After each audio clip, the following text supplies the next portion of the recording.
Sri Sharda Devi and Her Divine Play, Chapter 33, page 691. Swami Basudevananda recorded the following teachings of Holy Mother. In 1918, a devotee asked the mother, "Why do I have bad thoughts in my mind?" Holy Mother replied, "It is a natural tendency of the mind to go downwards. People build a dam to save water by tremendous effort. But sometimes the dam breaks and the water goes away. Still, people try to keep the dam intact. Let me tell you, holy company and spiritual talk help the mind to move upward. Moreover, even the mind of an ungodly person changes by the grace of a holy man. A greedy man went to a holy man in Vrindavan to learn how to make gold and received a philosopher's stone from him. Later, that man developed dispassion for wealth and received divine knowledge from the holy man. Thereafter, he threw away that stone. In the disguise of a monk, a hunter went to catch birds and observed their simple and fearless nature. This generated renunciation in him, and he gave up that cruel profession. So, I tell you, have the company of the holy whenever you have an opportunity. If holy company is not available, read holy books. The mind becomes pure by discussing the lives of great souls. Look, the movement of water is always downward, but the scorching sun evaporates the ocean water as vapor, which rises up and is blown away by the wind to the top of the mountains. There it becomes snow. Then it melts as water and flows through springs and rivers and helps mankind. Shivarani Sen, a young devotee, recorded the following teachings in her reminiscences. The mother's words were very sweet. One day she told me, "My child, never sit idle. Always do some work. If you do not engage yourself with some work, bad thoughts will crowd into your idle mind." Another day, she said to an elderly woman, During your journey, if you see that someone has fallen on the road, you are supposed to lift that person up. One should not move forward seeing someone fall on the path. I did not understand then the purport of the mother's statement.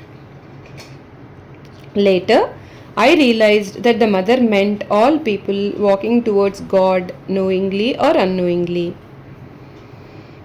Those who fall from that path should be helped by others to get up and move forward.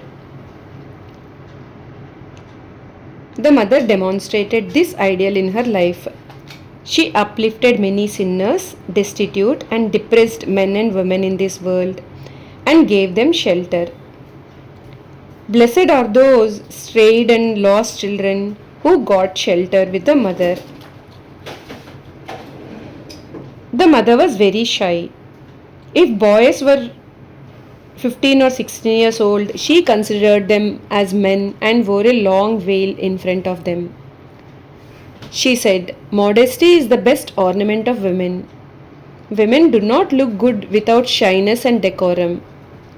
One day, she said to a young beautiful bride, "When you go out, always dress yourself by covering your body well. Then others will think that someone is escorting you." The mother's mind was always saturated with the thought of Sri Ramakrishna, and this was revealed through her actions and words. One day she said to my grandmother, "Remember the Master in every step of your life. Then you will never feel any suffering as suffering." Who does not encounter pain and suffering in life? They're part of life. If you chant His name and take refuge in Him, the Master will give you strength. Pain and suffering will not be able to torment you. Kumudbandhu Sen was a disciple of Swami Brahmananda. He was also well known to Holy Mother and the Master's disciples. One day he told Holy Mother that he could not concentrate his mind well during meditation. His mind was fickle and unsteady. The mother smiled and replied, "Oh, that is nothing. That is the nature of the mind, just like that of the ears and eyes. Meditate regularly. The name of God is more powerful than the senses. It will be alright in time if you practice regularly. Always think of the Master who is looking after you. Don't be worried about your lapses." Kumud asked, "Mother, bless me that I may practice regularly." Holy Mother responded with a kind smile. Be sincere in your practice, words and deeds. You will feel how blessed you are. His blessing is always on all creatures of the earth. It is needless to ask for it. Practice meditation sincerely and then you will understand His infinite grace. God wants sincerity, truthfulness, and love. Outward verbal effusiveness does not touch Him. Observe punctuality of time in your practice. Take His name and utter the mantra while concentrating your mind with all your might. If you exert yourself sincerely, banish all other thoughts and pray to Him from the core of your heart.